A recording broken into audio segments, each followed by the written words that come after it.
this episode of Punk's Talk Wrestling, we heel out as we dig into some unpopular opinions, like what's so good about being king of shit? The Attitude Era was not the best era, and finishers are not meant to be slaps.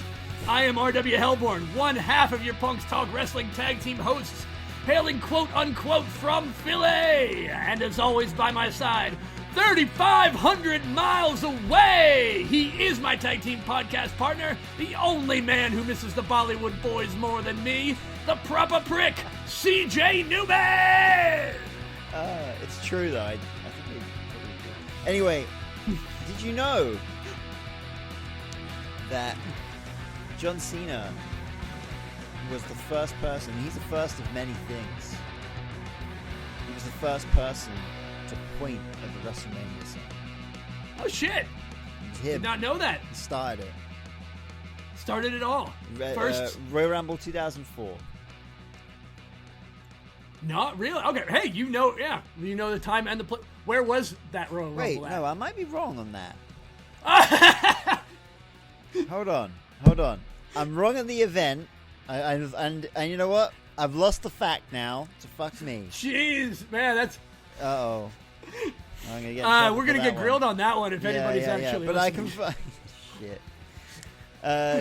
Hold on. The John Cena sign point. I'll find it. Don't worry. I'll correct myself. No, you'll bring it back. Don't worry. We'll totally edit this part out. Aha. I got it. Got it? Yeah. But hold on, because I found it in a different... Hold on. I got this. Don't you worry. Wait. What? Hey, what? Holding on Right. is what we as WWE fans do the best. I'm holding on, buddy. I got it. You just hold on to your britches. Whatever that means. What year was that? Okay. Did you know that John Cena was the first person to point at the WrestleMania sign? I did know that, actually. Yeah. But did you know that was 2008? 2008 was when it happened. You see, when I said 2004... You were wrong. I was wrong, but the reason I said 2004 is because 2004, WrestleMania 20, was the first year that they used a sign. Really? Before then, there was no sign in the arena like they do now. Before WrestleMania, you mean? Yeah. Before, meaning like they had a WrestleMania sign. Royal Rumble WrestleMania. What the fuck did I just say? Royal Rumble 2004. Yeah. Right.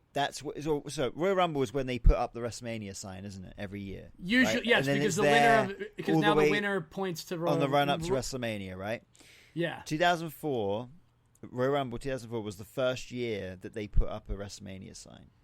Gotcha. Because they were making a big deal about. I maybe that's when they started the big deal of the Royal Rumble is the road to WrestleMania starts at the Royal Rumble. That'll be a good secondary fact to look into. That fact was that when they started the road to WrestleMania the term, as the Although, term? Here's another thing that just kind of dawned on me, that somewhere, the warehouse, I presume, there are 20 signs, actually 19, soon to be 20 signs sitting right, because there. they used the same one for 2 years. What? Didn't they? Did they? Didn't they use the same one twice? No, I was just saying, because I was saying 8/19 because there hasn't been WrestleMania 40 yet. Oh. Yeah. I thought for some reason they used the same. They didn't use the same sign from 2020 and 2021. The pirate ship one. Maybe, but I do think they changed it. I think they changed it. But anyway, okay. There's a shitload. There's a shitload. Another of signs. fact. There's another fact somewhere. that someone else can correct us on if they know better. Yeah, I mean, I'll have to look back at that one. But do you remember that the pandemic WrestleMania where they had the fucking sign right behind the commentary? Yeah, Kevin Owens jumped off, did a swanton off of huge. it, or a cannonball off of it, yeah, that thing was massive. Yeah, that was a great match too. I want to go back and rewatch that because no one ever talks about that match.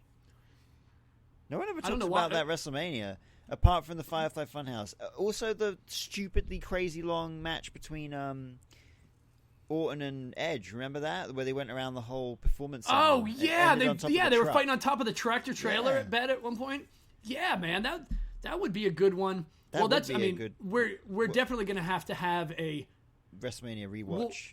We may need to do several WrestleMania rewatches. Oh yeah, we could on the road to WrestleMania. Yeah, on the road to WrestleMania. Once we'll figure out how that's gonna work. But I think especially because you're gonna be here for WrestleMania, we'll be going to WrestleMania together. We're gonna lean heavy into that in the upcoming month beforehand. Yeah, big time. Yeah, and just because there's so many WrestleManias, how can we roll? Or we're gonna roll a D39 to figure out just a couple of D20s. Yeah, I guess we could. Well,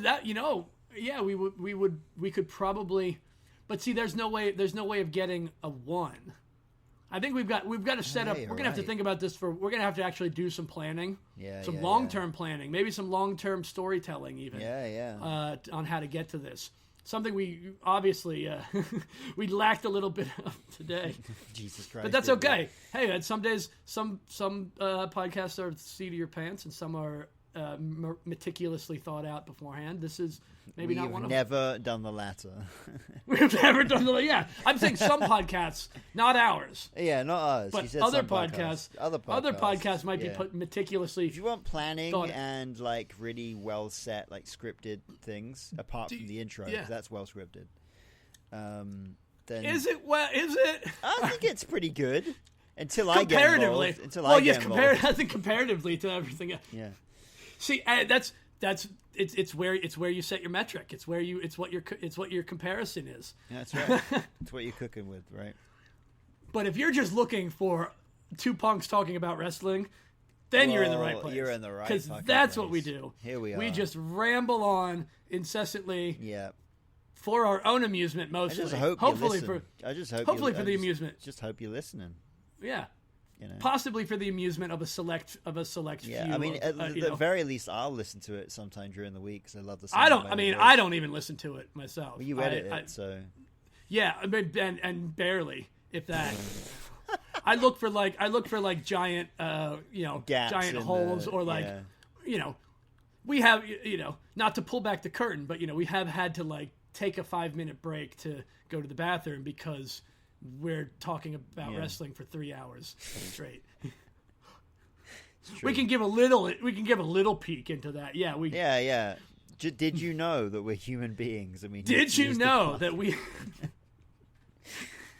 Let's get into it, shall we? I've got to find my gum first here too. Because hold on a second. Got wicked dry mouth. I did initially think you said gun. We should get our podcast sponsored by Flint's Mints. Flint's Mints. That's not a mint over here. Oh, I think I'm alone. Okay. I don't know. I couldn't hear. I had my headphones. Yeah, I was just saying we don't have Flint's Mints over here. Oh, you don't have. Oh, Nuh-uh. Do you know what Flint's Mints are? You don't get. Okay, they're mints that are meant to literally make your mouth water, produce saliva. Do you guys have Tic Tacs? Yeah, we've got just regular old Tic Tacs and and the fruit Tic Tacs, yeah. Okay. But their marketing strategy is, but their marketing, it's actually pretty good because they market them to singers, because a lot of people, because I've actually started. I do the Dave Grohl thing a lot where I'll have a piece of gum in my mouth while I'm singing. Oh, okay. I didn't know he did that. I mean, I've noticed that he chews gum, but I didn't know it was for a reason. Yeah, it's basically it's to keep it's essentially just to keep my mouth watered more, so I don't have to stop and drink as much. Okay. I don't drink as much alcohol on stage now either. It's for the same Mark reason. Hoppus from Blink-182, he brushes his teeth before he goes on stage. Yeah, same thing. Yeah, that's a good trick too. All of those things, just make it a little easier. But the Flint's Mints thing, they also, they market it to for sexual activity. Yeah. They market it for Jesus. dry mouth from smoking. Yeah, it's very blatantly like take one and go down. Yeah. You know. Yeah, I can see here Flint's mouth-watering mints. Breath mints that alleviate dry mouth by making your mouth water and sparkle. And if we don't get a sponsorship from them by this point, well, Jesus. It would be, for podcasters, it would seem like It would they seem would like be a good no-brainer, right? one to, yeah, because we've got to be, we've got to talk for like an hour. In our case, just 3 because. Or well, we could talk for literally all day. Probably most likely if we had that. Yeah, shit. I dread to think. When I dread to think, I could only think of when I come over next year and we're physically together. Oh, dude, it's gonna be so great. Yeah. Yeah. Well, we have discussed this, or at least I might have said it in the your own text head. chat at one point. Like we should 100%. We should just say it now so that we have to hold true to it. Okay. But we should do. I think we should need to do a live podcast recording at our April 5th event at the Ruba Club. I mean, that is still yet unnamed, but we'll get into that. That'll come. That'll come. But yeah, it's going to be great having you here for how long? Do we know yet? How long you coming? A month. I fucking wish. I'm like 2 weeks. Nice. So that's going to be great. Yeah. I mean, last time I saw you for a week, so this time you're getting me for 2. Yeah. Yeah. We got to double up. Yeah. Next time maybe it'll be like maybe next time after that we double up. We make it 4. Yeah. Well, it'll be my turn next. Yeah. I think. Right. But that's if if everything. I'll come back over to England. Out. Yeah. Yeah. We'll probably need to be more than likely. Well, not. I shouldn't say more than likely. Hopefully. Hopefully. More than likely, I will hopefully be. I will hope to be in England next year with Riverside Odds. Yeah. So, if that's the case, if a tour lines up, obviously I'll coordinate something. Either ahead of time or after that. We'll figure something out. We'll figure it out. But yeah, man, WrestleMania is almost 6 months away. It's closing in on. We're super close. You're close when. I notice now, like, wrestling Instagram. By the way, I saw that you got blocked from Instagram for liking things too rapidly, and I thought that was hilarious. Yeah, that's the first time that's ever happened, and I'm still I'm baffled by it. But I guess it checks out because I don't know why it checks out. It does check out because spam, because that's what a lot of bot accounts do. Okay. You see that rapid liking of photos and comments, and it was a individual person's comments in a thread that I was liking along the thread. It just so happened that it was probably just a little too fast because I read the whole thread and then I went back and I'm like, oh, this dude is saying literally he's saying everything I agree with. And I'm not going to enter into the conversation because I just don't want to be bothered by being a part of this conversation. So I'm just going to like all the things that this guy says so that, and I'm like, and it was pretty hilarious. It's pretty fucking hilarious. What's really fucking weird about me? It's so me though. I don't like things on Instagram. No, I've never done it. I don't do it. Wait, you don't just click the little heart next to everything all the time? No, I don't even double tap shit. That's easier, by the way. Do you not double tap shit to like stuff? How do you double? You just double tap. Double tap. You double tap. Wait, what? Hold on. Let me, Granddad. I don't know this shit, dude. I'm 46 years old. I'm too old. You double tap the image and it likes it. You just instead of the heart, Instead of taking instead of moving your thumb way over there to the left, you can just double tap. Yeah, but I'm already scrolling. Why would I? Yeah, you're scrolling. You can just tap where you. I stop and then I stop scrolling to tap. Yeah. Then I keep scrolling. But right now you're moving your thumb over an inch to like, then coming back again. When what you could do is just tap and scroll. But then you have to double tap and then scroll and then stop and double tap. I'm stopping and tapping. Then I'm stopping. I'm scrolling. Are you two-handed scrolling or are you one-handed scrolling? No, I just scroll past the bottom of the image so I can see the heart. When I see something I like, I can see that I like it before I get to the bottom frame of the picture. I know I already like it, so You don't need the bottom frame. Yeah, I do, to get to the heart, so I can only click once. Is your phone a square? No, my phone's a rectangle. Yeah, just like everybody else's phone. Yeah, so you don't have to scroll to see the square, the heart. It's right there. What are you talking? Wait. It's right below the image. Double tapping the image is easier. No, it's not. It is. I scroll. How is scrolling, stopping the scroll, double tapping, and then starting again easier than stop anyway. Scrolling? You have to stop. You have to stop. Yeah, you have to stop anyway. So when I stop, I hit the button. I hit the heart once instead of double tapping the image twice. How is this not easier? I kind of get your point now. I'm doing it right now. By the way, I'm doing it. Okay, and I'm liking things. Here's and a question. Intentionally unliking things, so I don't like to like things.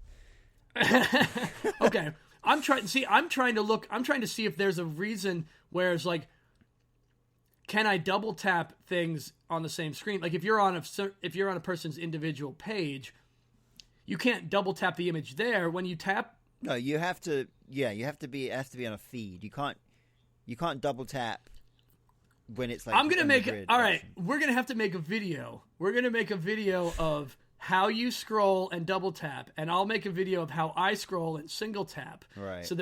And then we'll put it on our Patreon so people can see how ridiculous this conversation really is. I tell you what, I will put a vote up on the Instagram on our stories. There you go. That's a good way. There's a good way of garnering some interaction. Do you press the heart or do you double tap to like?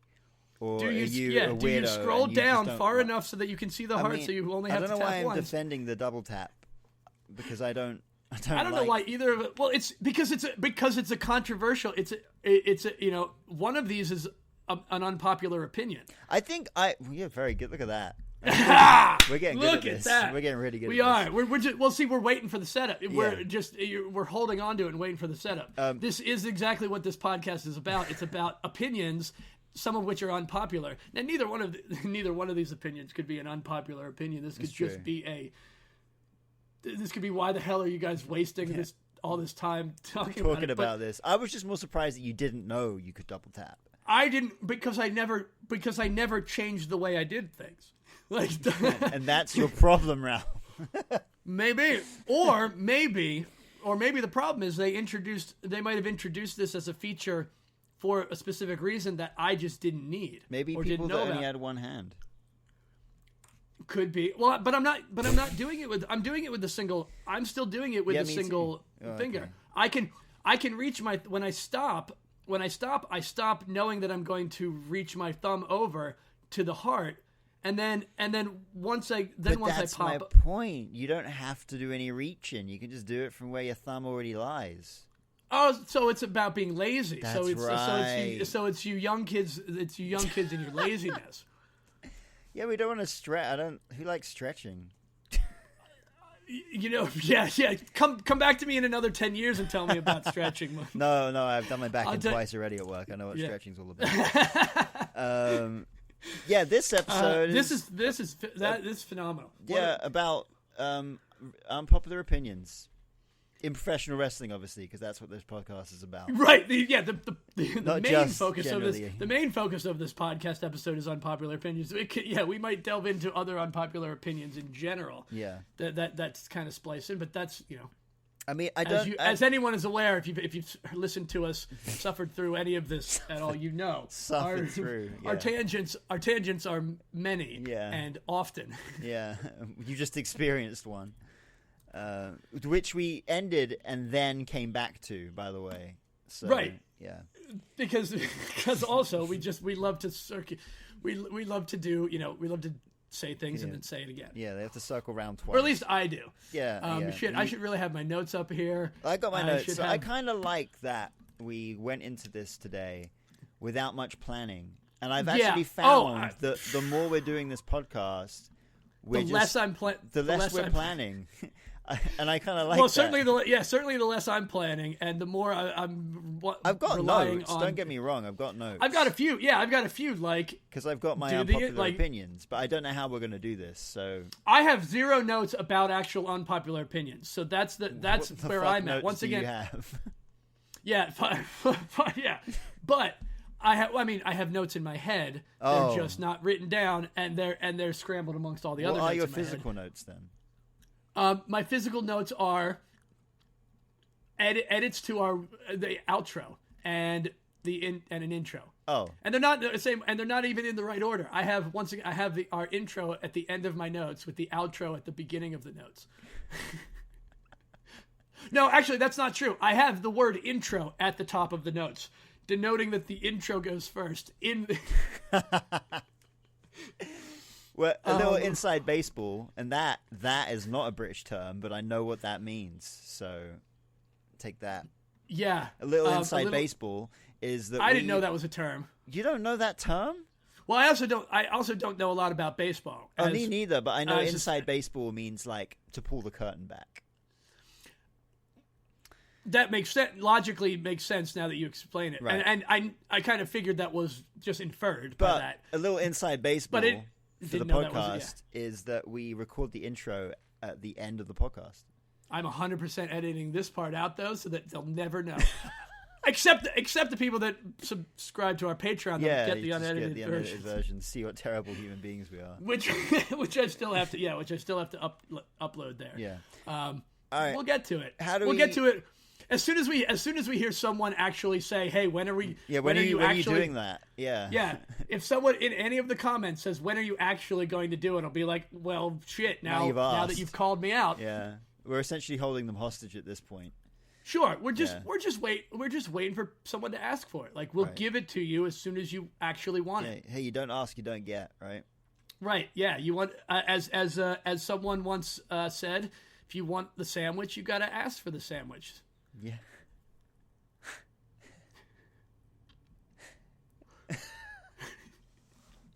Yeah. I mean, you're right. It's just so dumb. I love it. How are we starting this? I have no idea. We'll start this the way we always started, at the end. Yeah. Yeah. We didn't really have a lot of time to pre-plan this either this week. Which is also fine. We're gonna riff off each other and should I just go right in for the kill? You want to? Yeah. If you got something to start it off with, I think I got something to start off with. And yeah, I'll react to you. I think it's an unpopular. It's an unpopular opinion, but also there's a lot of people that will agree with me, and there's a lot of people that will disagree.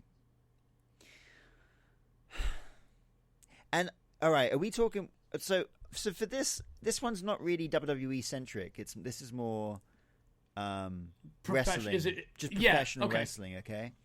Yeah. There's too much flippy shit.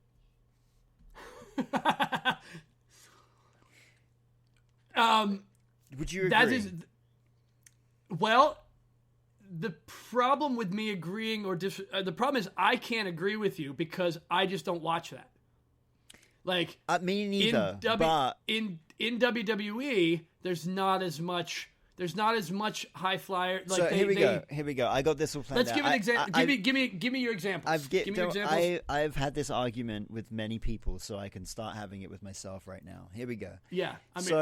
It's not just flippy shit. It's selling stuff as well, right? So I'm not going to mention the company.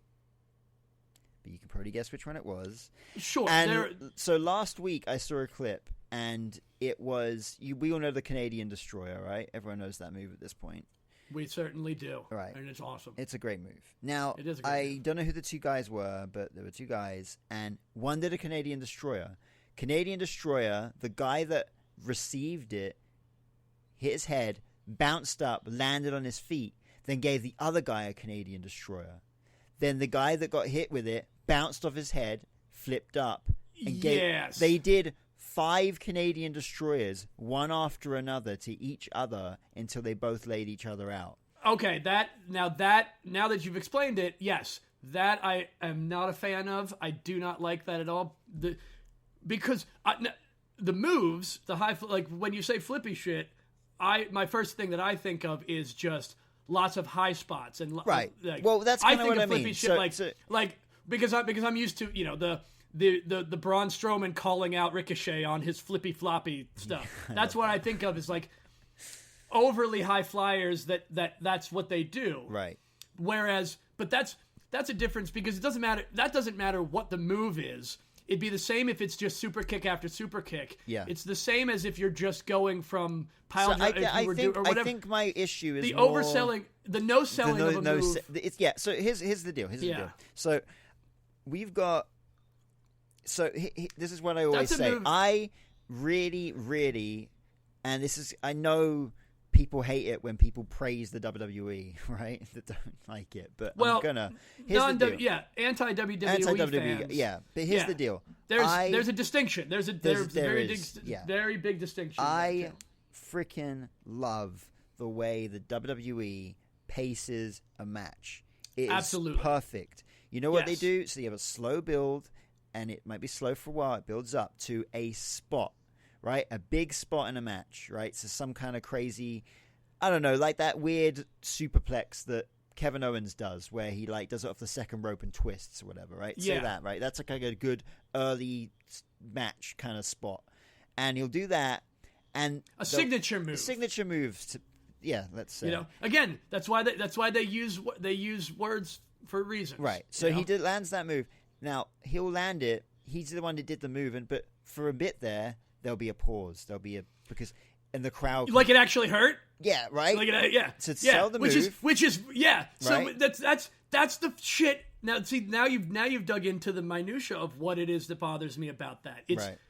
Because it's not just when you're doing a move over and over again that is you can't act like these guys are tough and these guys are badass if you're getting kicked in the head and you just get up and kick the other guy in the head again. Exactly. And you like there's a certain point of like the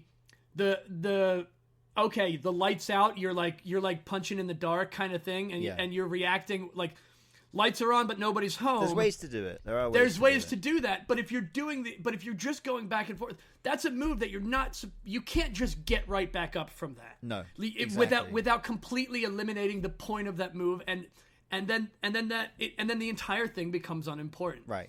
It's just and it doesn't. The problem is it doesn't make sense to me why anyone enjoys that, because it degrades the moves. It makes them unimportant. It makes them less and less important. A Canadian destroyer is not a chop. No, you know, that's the thing you can do back and forth. You can do chops back. And forth. You can even. I'll get clotheslines. Okay, clotheslines. You can get back up pretty quickly and clothesline another guy. Yeah. Like there are certain moves that you can bounce back. You can reverse into the same move. Right. But moves like that. Especially because they used to be a finisher. That's the key. They used to be a finishing move. They used to be someone's move that ended the match. Exactly. And now you're just trading it back and forth like they're just chops. Yeah. That's I find it disrespectful to the move and to the performer who popularized the move. Yeah. Exactly. So the way I see it, when you hit a big spot, hot start, buddy. You go. Hot start. So when you hit a big spot in a match, right, in a WWE format, you do that. You sell the move, and what does that also do? It gives a chance, right, for the crowd to go, whoa, and then you turn to your friend, whether you're at home or in the live crowd, and go, that was insane. Holy shit! Did you see that? Did you see that? And then give it a chance. And you know what else it does? It gives and I mean for them too, it also gives them the chance to be like texting their buddy at home. Yo, dude, were you watching? Were you watching Raw? Did you see what just happened? Yeah. And then it gives a chance for the guys in the ring to also read the crowd. Oh, right, have we won these guys over with that spot? And where do we go from here? That you build and you just build up. And then what they do after that first spot is you slowly build back up again and boom, hit another spot. And then after that second spot, that's when you can start picking up the pace and you go to the end of the match. What's not good is an Instagram scrolling style match where it's just boom, boom, boom, boom, boom, over and over and over again. Way to circle it right back into the side quest conversation. But yeah, that it's well there again might be the whole take. We're a different type of we are a different type of fan than those fans. Oh, for sure. And maybe they are trying to appeal to the rapid fire. We've got to keep their attention, but you know what the problem? But again, you keep their attention temporarily. Yeah, you can't keep them entertained over a long period of time. Exactly. You're only looking for the. As soon as you hit a dud, as soon as a match comes on that's a dud, that crowd You're is gone.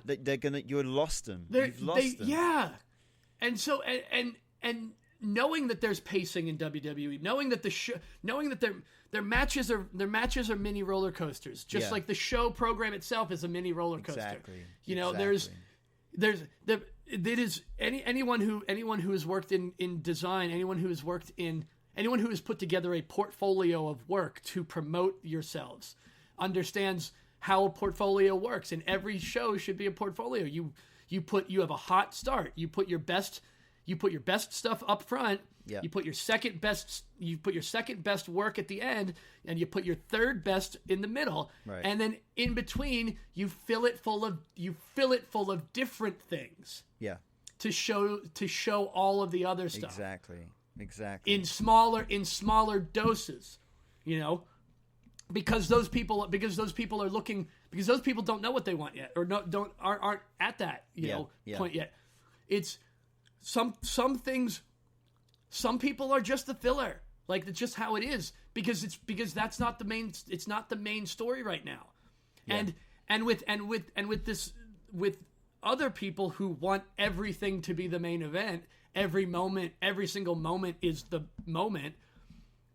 You then make every moment unimportant.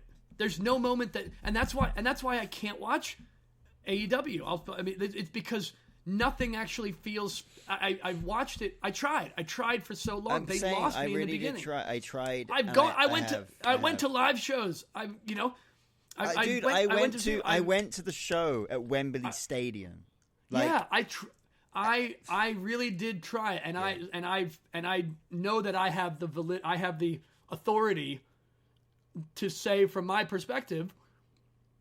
No one can tell me that it's good. Yeah, it's not for me, because it's not for me. You can't. I don't see the value in that side. Yeah, it's getting. It might be unpopular, but it's coming from. This is what. I just don't enjoy that, because it doesn't make anything feel important when every spot is just rapid fire. Exactly. There's no substance there to me. Too much, too fast. And if other people that dig it. I mean, obviously there's other people there's obviously people that dig it. Yeah. I've never once told someone not to enjoy the things they enjoy. Yeah. I've only ever combated people that try to claim that their thing that is not the greatest in the world is. You can't say that this is the greatest in the world when it is so clearly not. Force you to enjoy the thing that they enjoy. When it's nothing is the greatest thing in the world to everybody. No, that's fine. That's totally fine. That's totally fine. Oh man, yeah, we got a really hot start there. Yeah, there we go. All right. Let's just take this in turns. So, let's just slam another one at the wall. Just throw it. Yeah. Just hunk it down the stairs.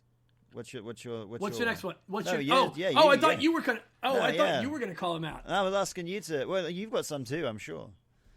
I do, but I wasn't prepared. I wasn't prepared. Your freaking notes are in your head, so maybe I'll. Yeah, my notes are in my head, and so is everything else. Okay, how about this? Hold on, let me go back. Wait, has he got one? You got one? No, now? I might have. I think I might have had one. Oh, hold on. okay. I was actually going back to my other notes from last week, where I might have put notes for this week. Nope, that's not it. No. That's not it either. Uh-oh. Okay. Shit. No notes. Nothing there. No notes. Man, what a way to go to a grinding halt here. Talk about it. Well, I got one. Yeah. You ready? You ready? Give me another one. I'm gonna throw this one off the balcony. Okay. The Attitude Era was not the best era of wrestling. But that's definitely going to be an unpopular opinion That's to right, some people. but it wasn't. There are definitely reasons that I agree with that. Well, I agree with it now. It might have been the most popular era of wrestling at the time. See, now, okay, right. Hear me out. I actually disagree. You don't even at the time. At the time. No, that was I think it was the peak of wrestling, right? Hold on. I think. What? Okay, let's make sure we clarify it. So what? I think that wrestling in the modern era is more This is going to be super unpopular. I think the wrestling in the modern era is more popular. WWE, I should say, is more popular in the modern day than it was in the Attitude Era. Yes. Because let's look at the global fucking phenomenon that thing is right now, right? Yes, because there may be some level of waning of US numbers.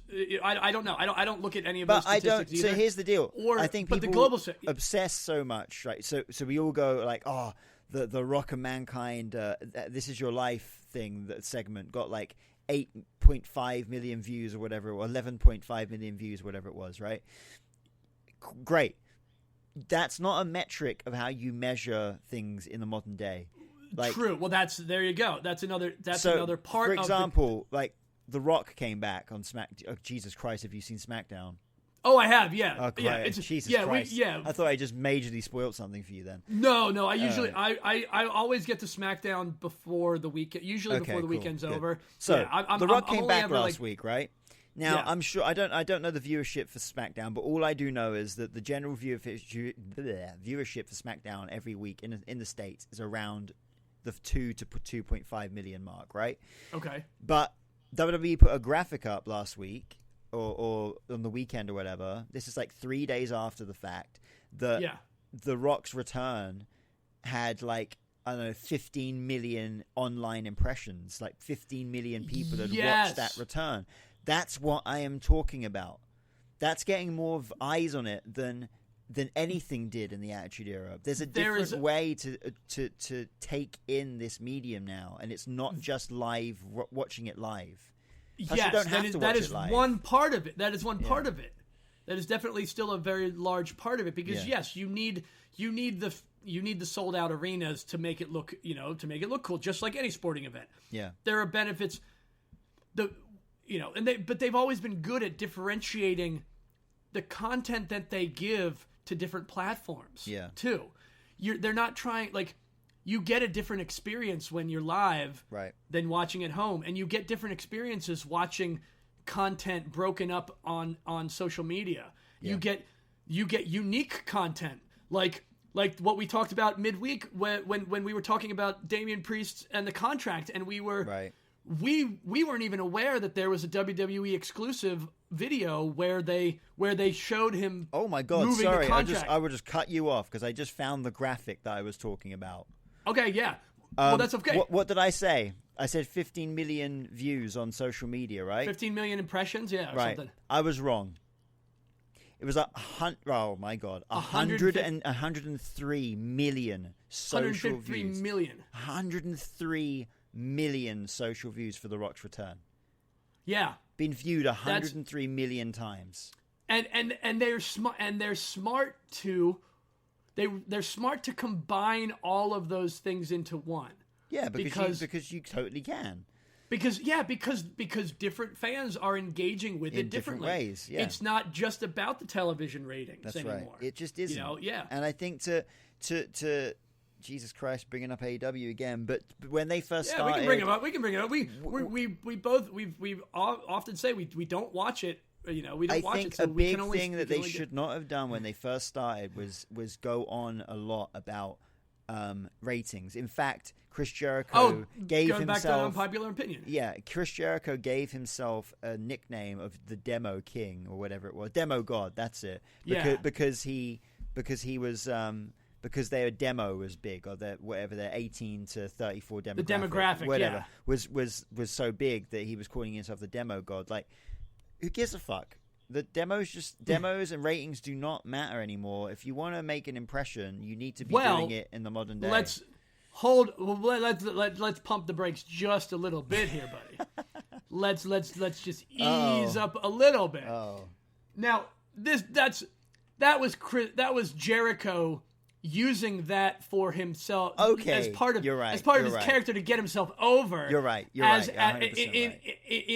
a kind of dickish manner. That's me getting worked. That's what that is. That's you getting a little worked. Yeah. But if they tried to use that as a quantifiable range, yes. What does that matter?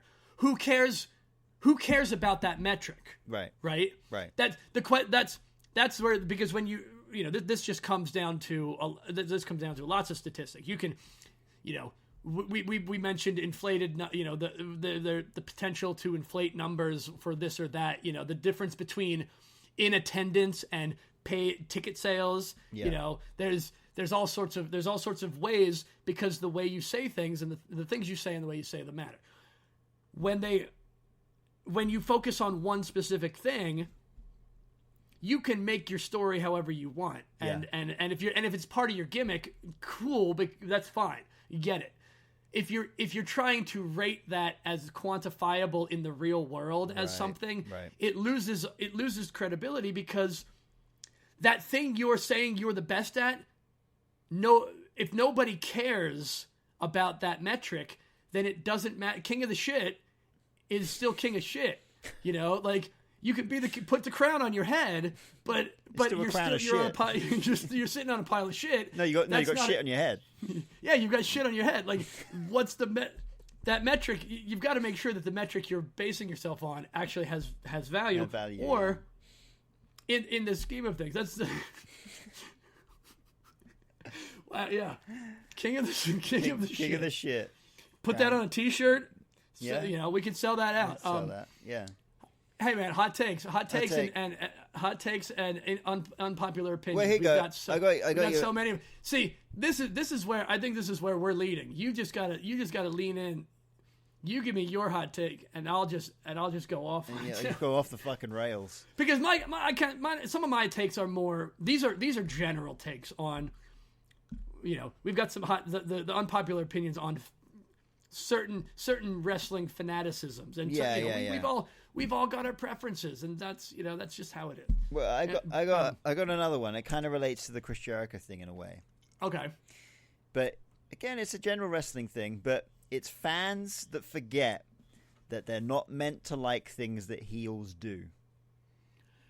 Ooh, yes. So we may have to just change the topic the topic to just hot takes, because I don't know that some of these are unpopular. Yeah, I guess so. I think they're just right. They're not necessarily unpopular opinions. They're kind of hot button. They're kind of hot button topics. They're touching the buttons, I think, a little bit. Well, hey, the good thing is we do the like you won't hear on the edited version. We do the intros at the end.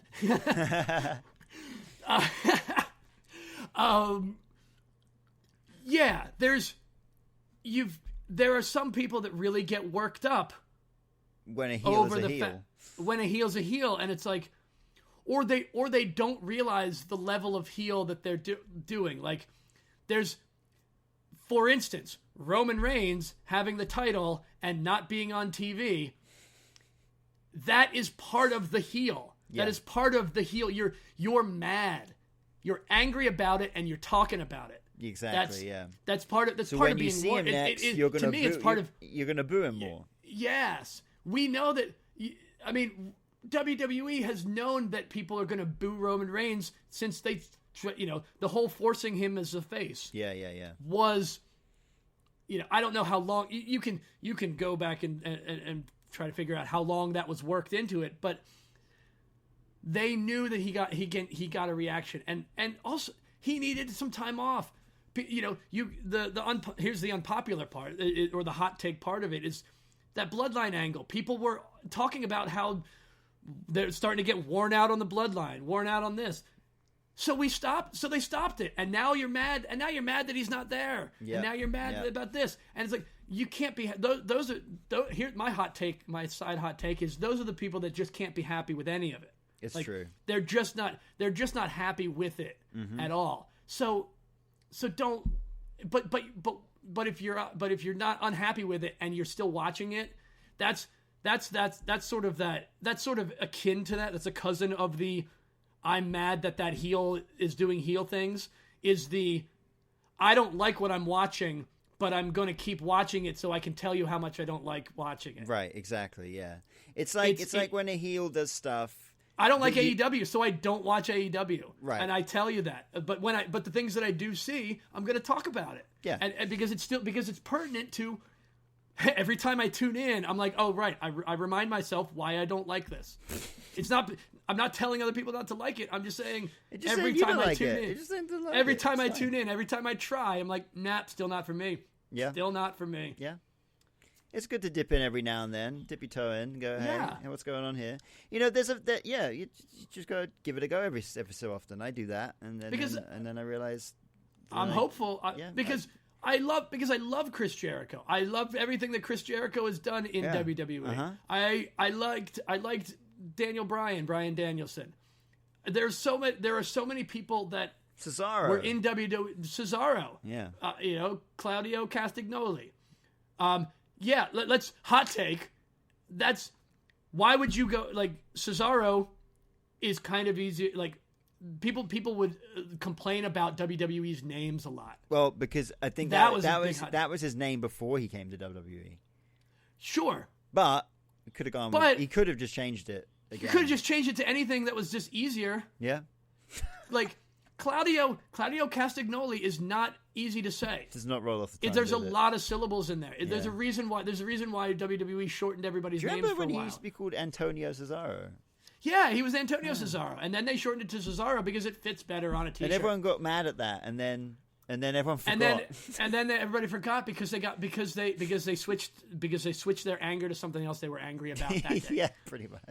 Like those are the types of things, and I've had conversations with fans like this where it got pretty heated. People that I didn't know as well as I know other people, and it's just like I can't even be friends with you online, or I can't even have a voice in this conversation because you're telling me the thing that I know I don't know, right? And you're telling me that the proof that has been proven time and again. Yeah. You just want it to be different because you just don't like it. Right. Well then, hey, I don't know what to tell you. I don't know what to tell you. Here. Would you like another? I think my next three are actually unpopular opinions. Okay. Would you like another one? There's actually an unpopular opinion. That's it. Yeah, let's go with the Bray Wyatt and Seth Rollins at Hell in a Cell. Yeah, we spoke about this a few weeks ago. We did. We brought that was a very big unpopular match. Yeah. So the unpopular opinion being that both of us really enjoyed it. Right. I loved every bit of it, and I loved the ending. I loved the story that was told because of that. Right. And it was the criticism of it was all the same. The criticism of it was, that's not how a Hell in a Cell match should be. You can't stop a Hell in a Cell match like that. I'm like, the referee can do whatever he wants. This goes match into whatever he damn pleases. Yeah, the rules. There are still rules to the WWE, and again, this kind of brings up the point that we need to do a deep dive episode into the rules of the WWE universe. Yeah. The laws of WWE universe. We'll put that on the calendar. Actually, when we get to the end of this, we'll see where we can put that on the calendar, because I know that's a topic you and I've wanted to discuss. Oh, hell yeah. It definitely is. The reason that was so good was because they took a match that you were expecting something, and they gave you something entirely different. And they told a story about how the Fiend completely broke Seth Rollins, the person, like the psychological damage, after that match, Seth Rollins was essentially a different character. Yeah, you know? Exactly. There's another thing that came out of that that lead up to that match and the match was people were mad that Seth Rollins was scared of Bray Wyatt in the fact that they're saying, oh, a champion shouldn't be scared, he should be like facing up to. It's so good that Seth Rollins got given like a character got given another dimension. You know, like a face. It's never you never see a face being scared of someone, and that made the Fiend look actually scary to me. What the hell are you talking about? He shouldn't be afraid of the Fiend. That's the entire point of the Fiend is fear. Like that is the entire point of it. If Seth Rollins wasn't afraid of the Fiend, it would have made the Fiend pointless. This is exactly like this. That right there, and the funny thing that you bring that up, I don't know if they did it directly as an homage to it, or if it was just that this is the appropriate time to do something like that. But this goes back to Triple H and Mankind, right? At Royal Rumble, where Triple H was. That was when it was like Buddy Mankind, and Triple H beat the shit out of him, and he came out and instead of it being Mankind, he's like, yeah, I'm not gonna face you, but you're now gonna face Cactus Jack. Yeah. The reaction from Triple H was what sold that. If Triple H wasn't afraid of the idea of Cactus Jack, then it would have made that spot pointless. It would have made the whole match pointless. It is part of the story. It's how you make it feel real, you know? So for anyone to say that Seth shouldn't have been afraid of the Fiend because champions aren't scared, right. that's just, I mean, that's so, you have to be I don't know. That's not the kind of storytelling that WWE does. Sorry. Yeah. Go somewhere else. Yeah. Go somewhere else for it. Totally. That's not the type of stories that was. Go on. I'll let you finish. But no, that's funny because that's two different parts of things that people were complaining about that match that are totally incorrect. You know, the ending was the most controversial for sure. Because in real time, right, for me, I really vividly remember watching this pay-per-view, and I finished that. That was the main event of the show. Finished watching that pay-per-view. I remember turning to my partner at the time with like mouth agape going like, that was so fucking cool. I can't wait to watch Raw. Like that was so fucking cool. Yeah, and then I cannot wait to see what happens because of the fallout of this. Exactly. And then the next day I wake up or whatever, I go online and see the guttural reaction of people. I'm like, what? Did I miss something? No, everybody else missed it. I went back and watched it and I went, no, I enjoyed this. What is everyone Everybody freaking else out missed about? it. Everybody else missed it. Everybody complaining about that ending just missed the whole point of it. And that can be an unpopular opinion, but it's also fact. Like I'll stand behind the fact that is fact. You missed the point of why they did that.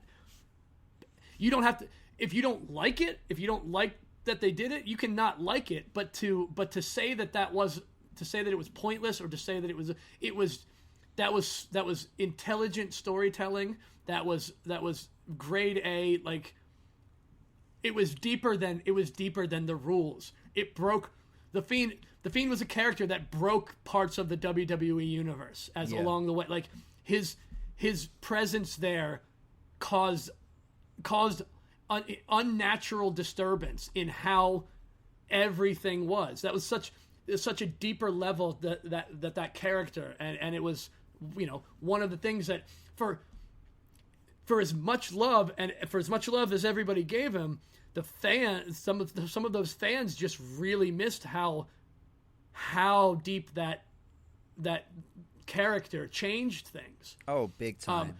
But the ending of that match made so much sense. Yeah. The Fiend broke Seth Rollins' mind to the point where it was breaking. They were breaking the barrier of, you know, they were breaking the barrier between the reality, storyline and reality. Yeah. Making you think this isn't This isn't the quote unquote the referee stopping the match as part of the story. This is the person playing the role of the referee stopping the match because they think the person playing the wrestler is really going too far. That was the they broke it a little bit, and I understand some people don't like it, but you can't say that it was bad because it was something unique.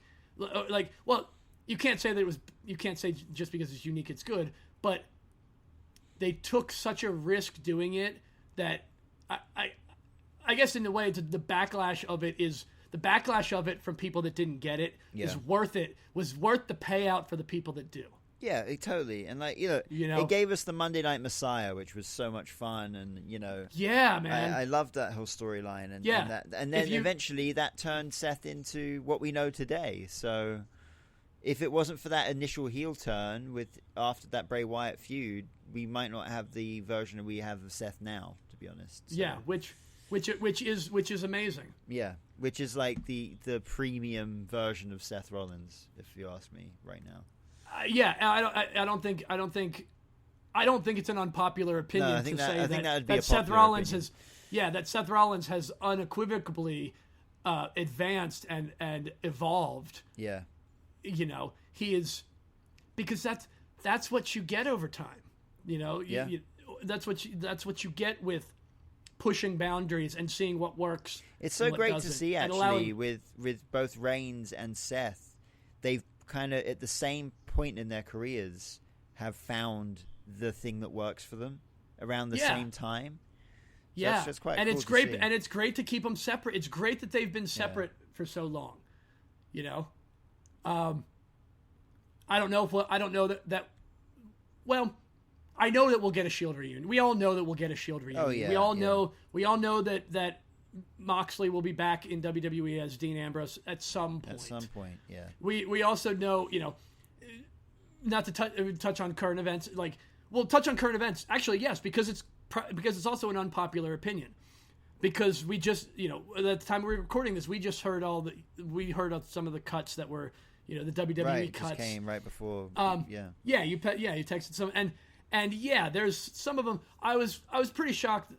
Well, I don't necessarily know that I was shocked they let Dolph Ziggler go. I guess you don't know what Dolph has going on. He's got other things in his. I know he does. There's some the people comedy here stuff. where I feel like they were released because they've just not been doing anything with them, and there's right, some that I think they might have been released so that he can go do his other thing. I more believe frequently. Mustafa Ali was left. I feel like he wanted to leave because it feels like he's been wanting to for a long time. Yeah, there definitely could have been some that may have wanted to. Yeah, there definitely were some that. Yeah, they weren't really doing anything with you at the time. So instead of keeping you here doing nothing, right? Let you go so that you can do whatever you want. Exactly. And now I don't know. I don't know if there's non-compete. There may be some non-compete clauses. I don't know how the contracts work. But contracts are contracts. So you can't be mad about that's it. That's another thing that kind of irritates me, is that people get mad about the contracts that other people signed. Yeah. There are some people who have a no compete clause, and there's reasons for that, and those reasons are actually valid for a number of reasons. You may not like them. Yeah. But there are a number of reasons why, and the Monday Night War and some of those things.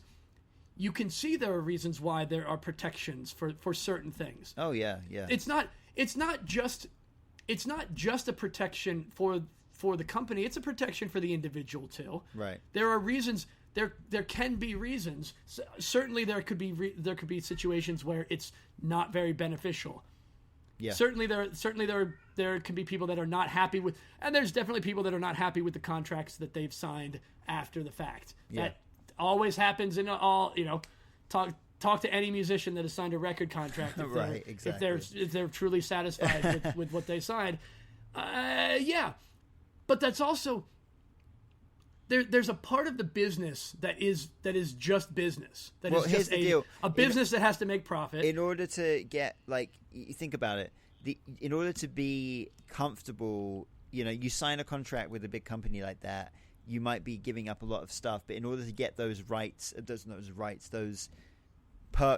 in order to get those perks, you need to be you need to make it big. So, just like Metallica can do whatever they want right now, just like Roman Reigns can. He's signed to this major label, but he can do whatever the fuck he wants. Yeah, you got to work, you got to grind to get to that point. You don't just sign with a company and expect it. But those are also parts of the like. There are people that hot take unpopular opinion. Yeah. There are people that don't actually understand how business works. That think that just because they don't like something, they can change how businesses work. Right. Yeah. Like that's not how that works. So understand what you're doing before you do it is a good thing. This is not some pro whatever. This is definitely unpopular for some people, but it does come down to a little bit of the everybody doesn't get to be number one. Everybody doesn't get to be on top. Yeah, man. My band doesn't get to play the headlining of some big festival just because I want to. Yeah. There are things that you don't. There are things that you have to do besides just being good in the ring. It's why I highly criticize performers who are lacking in mic skills. Yeah, I find mic skills an integral part. I think they're just as important. Getting yourself. Yeah, because when you're on a level of everyone can do those things, everyone can do those moves. Yeah. Well, it's just the basics. Everyone can, if you're starting with everyone can do the basics, then what is it that sets you apart? And usually it's your connection. Well, hey, let's look at The Miz. Your connection with the fans. I'm not saying The Miz is a bad wrestler, but he's not, he's not like your quintessential, like no one goes like The Miz is my favorite wrestler. The Miz, but no. He has made a name for himself and being Roddy Piper's the same. He wasn't amazing in the ring, but he absolutely made a household name of himself from being good on the microphone. So he entertained it's just as important. people. It's just as important. Yeah, that's look an at Paul Heyman. Paul Heyman's not a wrestler. No, but he. There you go. But fantastic, like because for someone like Paul Heyman, or for other managers, or for the commentary, who that's all they have is a microphone. Yeah. To get themselves and other people, like their jobs are usually to get other people over, which is usually why you pair them with people with bad mic skills. Yeah. Which is why if Ronda Rousey comes back, Ronda Rousey should 100% be coming back with Paul Heyman. Like, I would love Ronda Rousey if she either got better on the mic or just didn't talk at all. Yeah, exactly. That it throws me out because now, and that's just me. It's just me. Just if. Again, the metric of what I find, the metric of what I enjoy and don't enjoy, involves entertainment beyond just the technicality of your moveset. Right. Exactly. It is important, but it is important to have more than just that. Yeah. Exactly. Well, this is the tangent we went from the Hell in a Cell match to this. That's crazy. We're just rattling off things that are unpopular. Like it's basically the unpopular. The opinions are just these are the things we don't like. Whereas the majority of everything else that we've done. So, but we always try to lean on what we like and positivity. Yeah, this is sort of just honestly, it's a little bit of a venting session in a way of like it feels good though. Let's talk. Let's dig into some things that annoy us. Yeah. You know what? One thing didn't annoy me though. What's that? Jinder Mahal being WWE champion. No, it didn't annoy me at all either. That was a great time in our lives. Champion Jinder Mahal, WWE champion. I'm highly confident that 7 episodes in that we have mentioned this every episode at this point. I know there's been a high level of there has been a high. I don't know if it's 100%, but I hope it is. I hope to Jinder Mahal that we have mentioned, that we've given him proper credit in every single episode. And if we haven't, I dedicate every every single episode from here on. I'm making a pact right now, right? WWE, former champion Jinder Mahal. Former WWE champion Jinder Mahal will be future champion Jinder Mahal will be the first WWE employee to be a guest on this podcast at some point. Put this. You think that Jinder Mahal is going to be the first WWE host guest on this podcast? Guest at some point. Hey, put that on a vision board. Put that on the fucking vision board and put that on the vision board. I would, yeah. That's so up if there. anyone that has Jinder's phone number, just let him know. Let him know we're interested. Where's the Bollywood boys at these days? Where are they, man? I do miss them. Yeah, I enjoyed the Bollywood I especially boys. like them being beaten up by Randy Orton, but that was fun. Yeah, which not to tangent into current events, but yeah, good news on the potential return of Randy Orton today too. So at the fucking performance center. There's a little bit of good. There's a little bit of good right news there. for this session of venting and ranting. Yeah. Man, what else can I'll tell you? Back up just to the Bollywood boys and Jinder Mahal again. One of those things that I found out in that is that I really like Indian music. Like Indian popular, I don't know. Is it? I don't know what you call it, but specifically call it. But no idea. But that Jinder Mahal's theme song. That's a freaking song, man. Was such an amazing song, and I love everything about the performance of that style of music, to the dancing and the colorful, the colorful gowns and garments, and everything about that musical culture seems so positive and uplifting and colorful and bright and happy. I'm like, this shit is awesome. Like, that's great. How do I, just a little side note, just a little, little dig into one of the things another thing I like. A little bit of culture right there. Yeah, it's a little funny, bit of actually, culture. Not enough culture to know what it's actually called. I don't either. But living in London, there's a very big, prominent Indian community here. So I went to school with a lot of Indian people.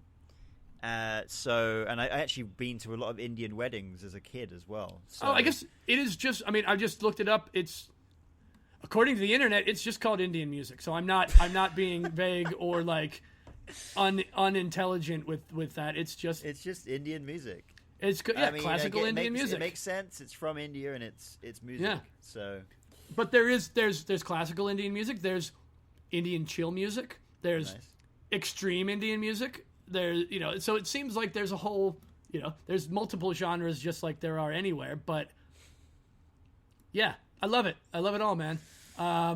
What I don't love is anyone is. What don't you love? I almost had it and then I completely lost. I'm gonna edit. What happened? I broke again. Hold on a second. I got to take a break. I need to sip. What flavor's that? Passion fruit. Oh. What else? Duh. Little tip of the cat. Yeah, little one. All right, so where were we? Do you have any idea where we were? Well, I can just be like Jinder Mahal. But we were getting to the end of that, so we were talking about the Bollywood boys, and then we were talking about Indian music. So but we were dedicating, and we were also dedicated every single episode of this podcast to future WWE champion Jinder Mahal. And I'm saying that he would be the first WWE guest on this podcast at some point. Yeah, it's happening. It's on the mood board. It's gonna happen. Mood board, that thing. How would you like Punk's Talk Wrestling mood board? How would you like another unpopular opinion? Oh, please. How would you like this one? How would you like? I really enjoyed the Authority era of wrestling. Oh, I mean, I don't know that I didn't enjoy. Is that really an unpopular opinion? It seems to me like people really fucking hated the Authority, but I really liked the Authority. I thought it was like a good like modern day version of the Corporation. I in fact think it worked better than the Corporation. I'm doing my quick search as I do. The Authority era was. Let me just make sure I remember who that was. Who was there are a lot of in people that. in the Authority. But it was Triple H and Stephanie. Okay, yeah. So this was during the rise of the Shield too. Oh yeah, as well. Like the Shield were the Shield was their biggest. One of their biggest adversaries, and that got Seth to turn. Yeah. So we got the first heel. Yeah, I don't know that anyone could. I think it's very unpopular. I would think it's unpopular for people to hate the Authority era. I don't know what was. What do you remember? And maybe it's just me not being involved in anybody's. I think it's once again it's like we were talking about earlier. It's people that hate. That hate on heels for being heels, and because Triple H and Stephanie they're so damn good at being heels. Well, because they weren't wrestlers. Yeah. This goes into the. I'm still hearing this now. It's funny because I hear this now from other people, too. That just they don't like segments. Right. There are fans that they don't want. There was a lot of complaining back then that the Authority would like always open up Raw. Every week. I just didn't have a problem with it. It's just like you're setting the tone for the night. You're also setting the story for the night. Like I don't get me wrong, I do like it when sometimes I don't care for it. Like if Raw starts with a match or if Raw starts with a segment, I don't care. If it's setting the tone for the night, that's all I care about. The point of it was that, and again, it's long-term storytelling, and that's what fans that don't have the patience for it are so vehemently against it. Yeah. In the same way that I'm just as vehemently against spot after spot, like finisher after finisher, no selling finishers because you're doing finishing moves 100 times in a match. Yeah. That's just stop complaining about it and don't watch it. It's pretty much like that's that always dives into that. But yeah, it seems to me that would be, I don't know. I definitely don't agree with anyone that didn't like that because I loved it. I loved how much it, but also I guess we can't really have it without that. Like, but it was just you can't. I like it because it's like I like it was just a corrupt system trying to manipulate everything, like the whole Daniel Bryan situation. The Authority was obviously big in that at the time, and this was actually this was probably when what's funny is now that the more I think about it, and now that I'm going back and looking at just real quickly looking at what was going on at that time. Yeah. This is 10 years ago. This is literally a decade ago when the Authority started in 2013. So, oh my goodness! How from June? I mean, this is literally a decade ago where we talked about it. So this is also makes so much sense that we're back in something like this. The Authority name was introduced on October 7th, 2013. So it literally almost is exactly 10 years ago. Yeah. Wow. So it's funny that things like this get brought back up. Yeah. At this time, but. Where I lost it again. That they weren't treating. I guess it comes down to the things that those fans are valuing. Yeah. I don't understand why they don't value. They're belittling the stuff that I value. Right. Yeah. It's not that they just don't like it. It's that they're actively belittling the parts of it that I enjoy. Yeah. So of course it's going to make me not like what you have to say. You're let me enjoy the segments that are to me are funny and entertaining. Let me enjoy the long-term storytelling. You can't tell. It's always the thing that I like is the best, and if you don't like it, you're stupid mentality. Yeah, that's so like dumb. I just dismiss it so much. And when you have, I mentioned it earlier, when you have an active, these aren't like, it's not an AEW versus WWE thing. It's anti WWE. No matter what you are, no matter what it is. I know that watch both companies as well. It's just not. Yeah, and those people enjoy the things that they enjoy for what they are. Exactly. This was really where this started my mentality of enjoy it for what it is, instead of criticizing it for what it's not. Exactly. You know. Yeah. That's because that's where and we also learned a lot of Dan Black in the Comedians of Wrestling podcast years ago, when he always had that big thing about the lazy negativity, where it's just like, I don't like it because I want my guy to win, so I'm just mad at it because he lost. It's like, exactly. Yeah. Why did he lose? What's the storyline like? Yeah. You're missing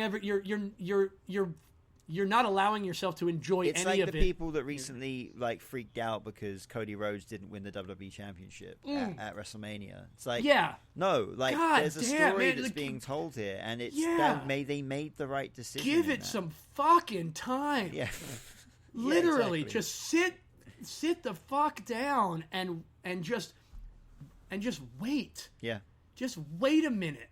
You know, sometimes a story. Some stories take a month. Some stories take 3 years to tell. I get it. The Bloodline is a perfect example of that. It just took loads of time to tell it. And it's been told so eloquently and so well. You don't need to rush these things. And I think that's what Triple H's style of writing is slowly teaching people. It's you theater. Can tell, it's you theatrical. Can slowly tell a story. You don't need to rush through it. You don't need to. It's why it's why 3 hours of Raw doesn't sound. 3 hours of Monday Night Raw is more entertaining to me because of all of the different stuff than 1 hour of everything's exactly the same. It's just an hour of nonstop. Like,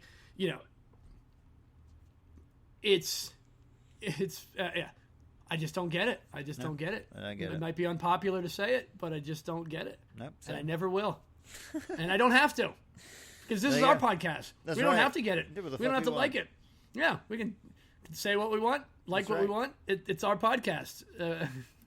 And if you don't like it, you can say so in the comments. And we don't have to care. If you like it, that's great. Say so in the comments, and we will care. If you don't like it, if you like it, we care. If you don't like it, we don't care. Simple. That's the Philly in me coming out. Yeah. I like that. We don't. Yeah, you don't like us, we don't care. But yeah, the Authority was. I'm with you on that one. The Authority was great. Where are we at let's just do a little check on where we are at this point. I don't remember where. I started at an hour and a half. Why did I start my time at an hour and a half? No reason. No reason. You now I have to do an hour and a half. I started out, so I have to do negative math now to figure out. Well, my time was at 1 hour 24 minutes. That's when I started recording. Yeah, I got it. Okay, yep, I'm pretty much exactly at that. Yes, because we didn't stop. We didn't take a break. I'm at an hour and. Yeah, there was a brief break. I'm at 2. Yeah, I think we're sitting around an hour, to be honest, with cutting everything out that we need to. The reason I don't start at the beginning is because I have the intro theme at the beginning of the track that I record that I'm on a different track, but in the document, because it already has the fades in place. So I don't want to. Now, granted, I could just as easily just mute that track and start from the beginning. Yeah. But I'm me, and I don't do things the normal way because I don't think things normally. Because you're you. Yeah. Yeah. Do you have any more unpopular opinions? I'm out. My list is done. I'm pretty much. I mean, really, we would have to dig into. I would have to go back and do a lot more research than I'm gonna do to find it. I think what we touched on is the main points were. It's really what we don't like are the types of reactions in professional wrestling. Yes, it's basically what we just talked about. Yeah, that's pretty much it. they're unpopular opinions if you don't like our opinions. They're unpopular to you. So that's really how we can frame this whole thing. If we're in the loosest attempt to tie it all together, the loosest not ever. I think we should name this podcast, We Say Some Things That Some of You Might Not Like. Yeah, we say things. Punks Talk Wrestling, episode 7. We're just talking. We say things you don't like. Yeah. No, it doesn't really work. I think we just leave it. Is this the part where it falls apart? Is it coming It's off the rails? really falling apart at this point. Yeah, it's really bad. There it goes off the cliff. Yeah, like every week. We really have to figure out how to end these. I even have an outro. I even have the list of things to say in our outro. You have an outro? You didn't tell me I that. have an outro list that Why we didn't again you we tell me didn't that? because we didn't discuss any of this beforehand. Because I can't see your list. What's that? Only you can see your list. I didn't know you had an outro. I know. Well, I have a list of bullet things like, here's what you say in the outro. Oh. Next week's podcast is whatever next week's podcast is. We could do that right now, though. Plug the Instagram. Right. We do have a Patreon. I love the fact that you're just giving away the list as opposed to actually saying the list properly. Right. That's how that's how I roll. What is next week's podcast? Let's look at our calendar. Next week's podcast is a rewatch of WWE Fastlane from 2021. Am I correct? Yeah. In saying that? What's that? I'm right in saying that, right? I'm right. Oh yes, I'm looking at the calendar too. Yeah, sweet.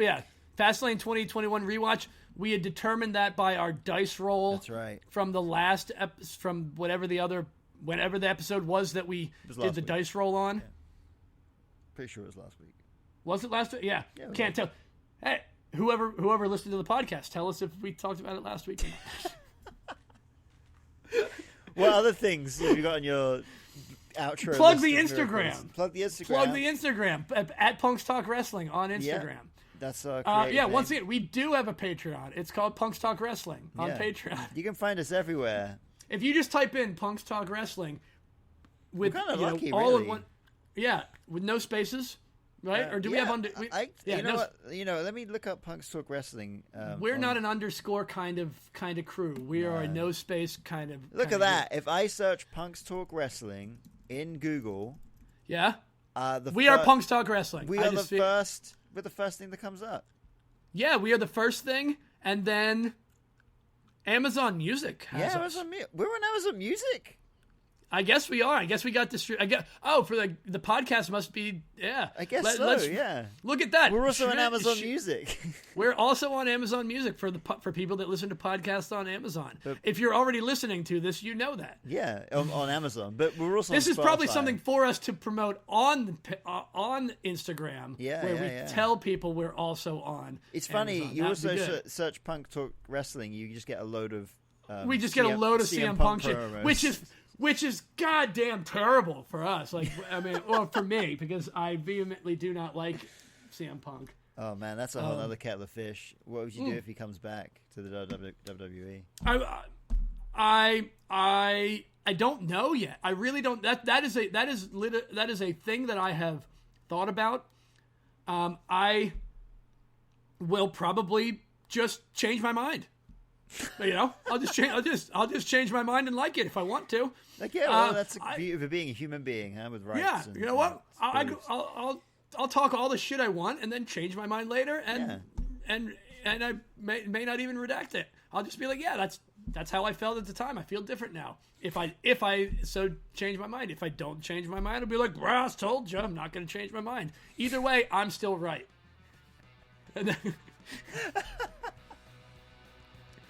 What else is on that list? Is there anything else on that list? We do have a Patreon. That's what it says. We do have a Patreon.